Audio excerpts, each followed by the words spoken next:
కేసీఆర్ గారు విగ్రహం పెట్టుకోవడానికి అయితే నేను రిజర్వేషన్ అని మాట్లాడతాడు. నీకు చెప్పిండా వచ్చి?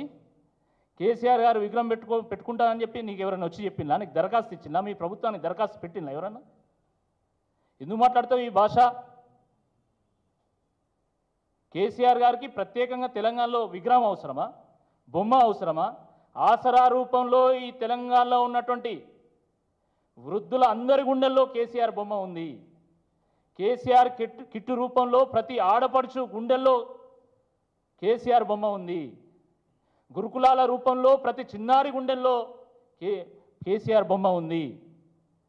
ఇన్ఫ్రాస్ట్రక్చర్ రూపంలో ప్రతి హైదరాబాదీ గుండెల్లో కేసీఆర్ బొమ్మ ఉంది. ఇక్కడున్నటువంటి ఐటీ కంపెనీల రూపంలో ప్రతి ఐటీ ఎంప్లాయీ గుండెలో కేసీఆర్ బొమ్మ ఉన్నది. కాబట్టి ప్రత్యేకంగా కేసీఆర్కి విగ్రహం అవసరం లేదు, బొమ్మ అవసరం లేదు. కేవలం తొండి ముచ్చట్లు, మాటలకు మెలకలు పెట్టుడు, తొండి ముచ్చట్లు ఎప్పుడు ఇది రేవంత్ రెడ్డి గారికి అలవాటైపోయింది. ఎవడో అడిగినట్టు తెలంగాణ తల్లి విగ్రహం పెట్టాలి అని చెప్పి ఒక ప్రణాళిక రూపొందించడం జరిగింది. కొత్త సెక్రటేరియట్ మనం సొంత రాష్ట్రం సాధించుకున్న తర్వాత, మనం సొంతంగా ఒక అద్భుతమైనటువంటి ఒక సెక్రటేరియట్ కట్టుకున్న తర్వాత తెలంగాణ ప్రజల యాస్పిరేషన్కి ప్రతిరూపమైనటువంటి తెలంగాణ తల్లి విగ్రహం అక్కడ పెట్టుకోవాలనుకుంటే నువ్వు వచ్చి కొడుకుని ఇంప్రెస్ చేయడానికి అయ్య విగ్రహం పెట్టి నువ్వు పిచ్చి పాటలు మాట్లాడితే తెలంగాణ ప్రజలు ఊరుకుంటారా? ఇది తెలంగాణ తల్లిని అవమానపరచడం కాదు, తెలంగాణ మన తత్వాన్ని, ఆ తెలంగాణ సెంటిమెంట్ని అవమానపరచడమే అని చెప్పి ఈ సందర్భంగా నేను గుర్తు చేస్తూ ఉన్నాను. మిత్రులారా, ఆయన కేవలము నేను గతంలో మొన్న కూడా చెప్పిన అటెన్షను, డైవర్షను, కమిషను అసలు అంశాల నుండి ప్రజల్ని డైవర్ట్ చేయడానికి, అటెన్షన్ని క్రియేట్ చేసుకోవడానికి మాత్రమే ఈ రకమైనటువంటి భాష మాట్లాడుతూ ఉంటాడు తప్ప నిజంగా ప్రజలకు మంచి చేయడానికి కాదు. ఈరోజు మొత్తం గ్రామాల్లో ఏం చర్చ జరుగుతున్నది? రుణమాఫీ గురించి చర్చ జరుగుతున్నది, విష జ్వరాల గురించి చర్చ జరుగుతూ ఉన్నది, కరెంటు వస్తలేదని చర్చ జరుగుతూ ఉన్నది, ఆసరా పెన్షన్లు పెంచుతా అన్నారు కానీ పెంచుతలేరు అని చెప్పి చర్చ జరుగుతూ ఉన్నది, కొత్తగా పెన్షన్స్ ఇస్తామన్నారు ఆ పెన్షన్స్ ఇస్తలేరని చర్చ జరుగుతూ ఉన్నది. ఈ చర్చను డైవర్ట్ చేయడానికే రేవంత్ రెడ్డి గారు ఇలాంటి భాష మాట్లాడుతూ ఉన్నారు. మీరు ఈ భాష మాట్లాడితే మీ స్థాయి దిగజారుతుంది తప్ప మీ గౌరవం ఎక్కడ కూడా పెరగదు. కాబట్టి దయచేసి మీరు మా ముఖ్యమంత్రి కాబట్టి ఆ ముఖ్యమంత్రి యొక్క ఆ చైర్ యొక్క ఉందాతనం కాపాడే విధంగా మీరు మాట్లాడాల్సిందిగా ఈ సందర్భంగా నేను కోరుతున్నాను. మీరు విమర్శిస్తే విమర్శ చేయండి, తప్పేం లేదు. కానీ ఆ విమర్శ సహేతుకంగా ఉండాలి, సరైనటువంటి భాషలో ఉండాలని చెప్పి మాత్రమే ఈ సందర్భంగా మీ హితవు పలుకుతా ఉన్నాం. నా క్వశ్చన్స్ ఉంటే అడగచ్చు.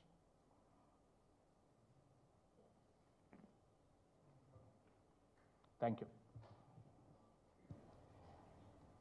ఈ మధ్యకాలంలో ముఖ్యమంత్రి రేవంత్ రెడ్డి గారు ఒక సభలో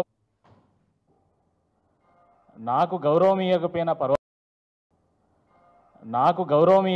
పర్వాలేదు, కనీసం నా కుర్చీకైనా గౌరవం ఇవ్వండి అని చెప్పి ఐ వాంట్ రెస్పెక్ట్ అని అడుక్కుంటా ఉన్నాడు. ఆయన రెస్పెక్ట్ని అడుక్కుంటా ఉన్నాడు. రెస్పెక్ట్ అనేది ఒకరు ఇస్తే రాదది. మన హుందాతనంతో, మన పరిణతితో, మన వ్యక్తిత్వంతో, మన వ్యవహారంతో గౌరవం అనేది ప్రజలు ఇస్తే వస్తుంది. అది నువ్వు అడుక్కుంటే రాదది. సాధారణ అధికారిక కార్యక్రమాల్లో కూడా ఆయన రాజకీయ ప్రసంగాలు చేస్తూ ఉన్నాడు. అధికారిక కార్యక్రమాల్లో కూడా బహిరంగ సభల్లో ఎట్లా మాట్లాడతామో, రాజకీయ సమావేశాలు ఎట్లా మాట్లాడతామో అట్లా మాట్లాడుతున్నాడు. ఇంకా ఆయన ప్రతిపక్ష నాయకుడు అని అనుకుంటున్నాడు. ముఖ్యమంత్రి అయింది అనేటువంటి విషయం మర్చిపోతున్నాడు. ఆయన ముఖ్యమంత్రి స్థాయిలో ఉండి దిగజారి బజారు భాష మాట్లాడుతున్నాడు. వ్యంగ్యం పేరు మీద వెకిలి భాష మాట్లాడుతూ ఉన్నాడు. ఆయన సెన్సేషన్ పేరు మీద సెన్స్లెస్గా, చాలా సిల్లీగా మాట్లాడుతూ ఉన్నాడు. గాంధీలను ఇంప్రెస్ చేయడానికి ఉన్న ఇజ్జత్ తీసుకుంటున్నాడు ఆయన. సిగ్గుండాలి ఒక ముఖ్యమంత్రి స్థాయిలో ఉండి మనం ఏం భాష మాట్లాడాలనో ఆలోచించుకొని మాట్లాడాలి. ఒక సాధారణ అధికార ప్రతినిధిగా ఉన్నటువంటి మేమే ఒక మాట మాట్లాడితే దీని అర్థం ఏముంటుంది, ఇది ఏ విధంగా సొసైటీని ఇంపాక్ట్ చేస్తుందని ఆలోచించుకొని మాట్లాడతాం. అలాంటిది ఒక ముఖ్యమంత్రి స్థాయిలో ఉండి ఆయన మొన్న రాజీవ్ గాంధీ గారి విగ్రహాన్ని ఆవిష్కరించినప్పుడు ఏం భాష మాట్లాడాడు ఆయన? మామూలుగా టీవీల్లో smoking is injurious to health అని ప్రకటన వస్తూ ఉంటుంది,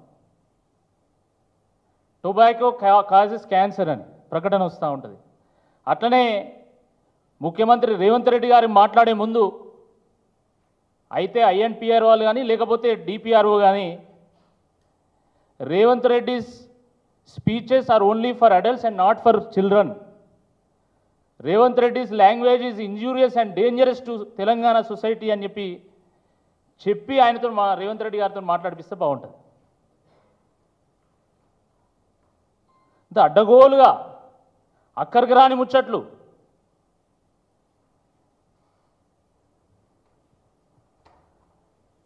వాస్తవానికి రాజీవ్ గాంధీ గారంటే అందరికీ గౌరవమే, ఎందుకంటే వారు మాజీ ప్రధానమంత్రి గారు కాబట్టి.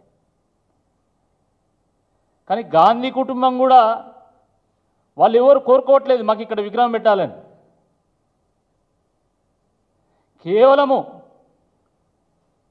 అయ్య విగ్రహం పెట్టి కొడుకుని ఇంప్రెస్ చేయడానికి ఈయన రాజీవ్ గాంధీ విగ్రహం పెట్టాడు.